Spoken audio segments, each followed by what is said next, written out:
Ok, bonjour à tous. Alors aujourd'hui nous allons voir comment changer un disque dur d'un PC portable pour le changer contre un SSD que voici. Alors pourquoi je fais cette vidéo? Car j'ai remarqué qu'il y avait beaucoup de vidéos sur les Mac pour changer le disque dur d'un MacBook, mais rarement sur les PC. Alors nous allons voir comment changer non seulement le disque dur qu'il y avait déjà dans cet ordi, mais on va le voir comment le mettre dans un boîtier externe que voici. Un boîtier externe que j'ai acheté 15 euros sur ldlc.com. Je vous mettrai la référence, enfin toutes les références dans la description. Et j'ai aussi acheté ce SSD de 250 Go pour 154 euros. Un SSD 840 de chez Samsung. Alors vous allez avoir besoin d'un tournevis pour démonter l'ordinateur. Vous allez avoir besoin, je vous conseille, c'est un conseil, un petit bol pour mettre les vis pour être sûr de pas en perdre. Évidemment le SSD et le boîtier externe pour mettre le futur disque dur. Alors, on va déjà prendre l'ordi, on va le retourner pour accéder aux composants. Alors j'espère que vous voyez bien, normalement c'est bon. Première chose à faire déjà, c'est enlever la batterie. Alors, normalement c'est tout indiqué, il y a des petits logos pour vous indiquer comment enlever la batterie. Ça c'est pour pas que vous preniez le jus, tout simplement. Car oui, on peut souvent se prendre le jus si il suffit qu'il y ait encore un peu de jus qui passe en court-circuit et ça serait... Vous allez vous prendre le jus qui serait embêtant. Donc vous dévissez les petites vis que vous repérez, moi il y en a deux. Ne vous amusez pas, excusez-moi, à démonter le compartiment de la carte mère qui est ici. Amusez-vous juste à démonter la partie disque dur et carte mémoire qui sont juste là.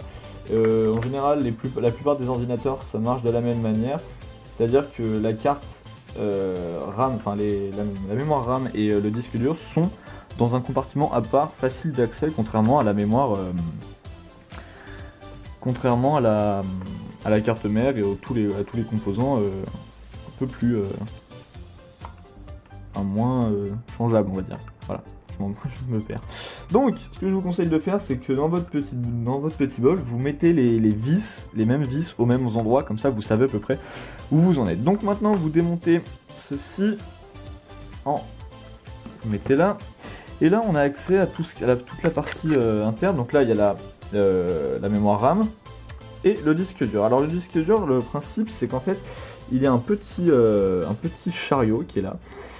Et à l'inverse des PC fixes, la fiche SATA qui est dessous là, elle est fixe et c'est le disque dur qui est mobile. Sur PC fixe, c'est l'inverse, c'est le disque dur qui est fixe, c'est la fiche SATA qu'on vient rentrer dans le disque dur. Et là, c'est l'inverse. Donc le but va être de démonter ces 4 vis qui sont ici. Tout simplement pour faire glisser le chariot et enfin démonter le disque dur. Donc c'est ce qu'on va faire tout de suite.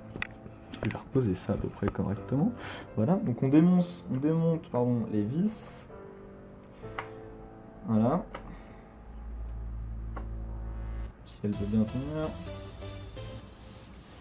Impeccable. Donc il n'y en a que 4. Ça sert à... Non, normalement elles sont assez fortement serrées au début. Enfin moi c'était le cas. Peut-être que ce sera pas le cas. Donc n'essayez pas par contre de... Prenez bien un tournevis cruciforme en général qui a la tête, enfin qui a la taille de la vis, parce que s'il est trop gros ou trop petit, vous risquez d'aplatir la vis et vu la taille de la vis, c'est très embêtant pour essayer de l'enlever avec un tournevis qui est pas du tout adapté à la taille. Voilà. Donc maintenant c'est fait, comme je vous l'ai dit, on prend le chariot, on le fait glisser, voilà. Et là, il y a une petite languette, on la prend et on sort le disque dur tout simplement. Donc là, comme vous voyez, il y a le disque dur qui est ici, dans son chariot. Et on va démonter ces deux vis.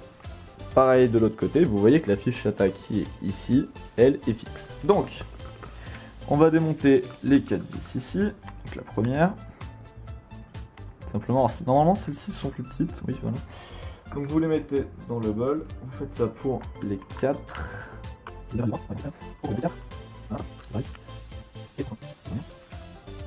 juste là. Voilà la dernière. Et maintenant notre disque dur est désolidarisé de son chariot. Donc il n'y a plus qu'à le prendre et à l'enlever.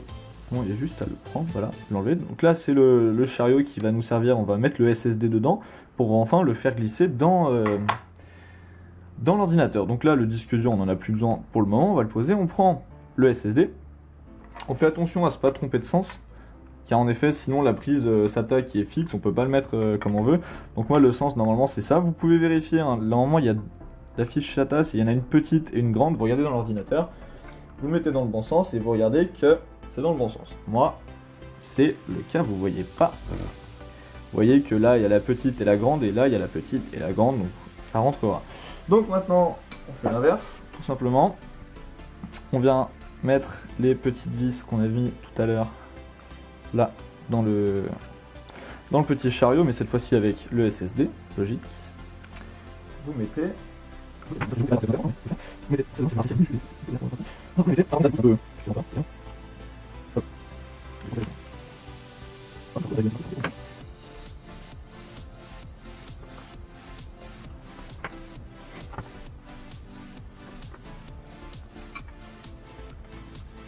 Voilà, et enfin la dernière vis qu'on va mettre là-dedans.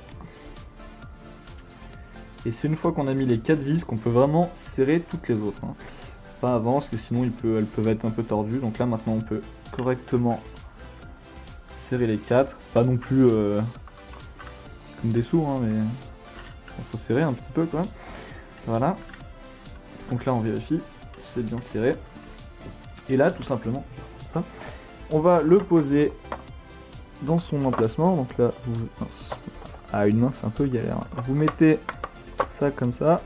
Et là vous voyez qu'il rentre bien. Donc vous avez plus qu'à pousser. Et là vous voyez que les 4 trous sont parfaitement alignés. Vous vérifiez bien que la prise SATA est insérée dans le SSD. Et il n'y a plus qu'à visser comme on a fait tout à l'heure. On va reposer ça. Voilà, il n'y a plus qu'à visser les 4 vis. Là pareil, hein, vous serrez pas trop au départ et après ensuite vous serrez plus fort. Et cette fois-ci un petit peu fort parce que si le SSD venait à se desserrer, bon ça arrivera jamais mais bon on sait jamais, ça, il pourrait se déconnecter de sa prise SATA et ce serait légèrement embêtant, vous en doutez. Voilà, vous mettez, et voilà, vous mettez ça là, si j'arrive à la mettre. Voilà, effectivement. Là, vous serrez pas trop.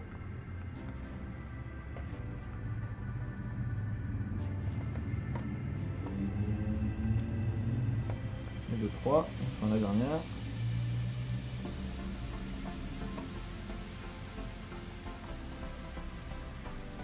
Et maintenant, on peut serrer plus fort.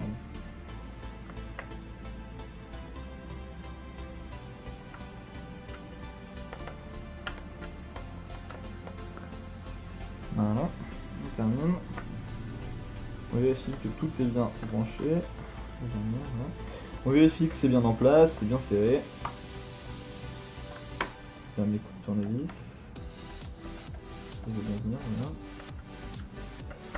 Et enfin, maintenant, on récupère le cache-poids. Hein. Vous appelez ça comme vous voulez. On le met dedans, on vérifie que c'est bien en place et on serre les dents. Ouais, bon, l'appareil photo s'est arrêté, je ne sais pas pourquoi. Bref, on va y mettre là-dedans. Donc comme je disais, on branche les vis. Voilà, la première. Et la deuxième.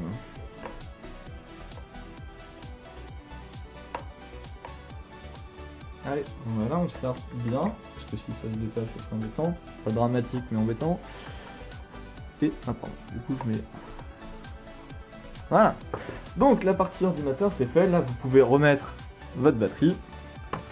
Pareil comme ceci, il y a un rail, rien de plus simple. Et votre ordinateur a maintenant un SSD. Donc maintenant on va s'intéresser à la partie... Enfin votre ancien disque dur qui est normalement à l'OS dessus.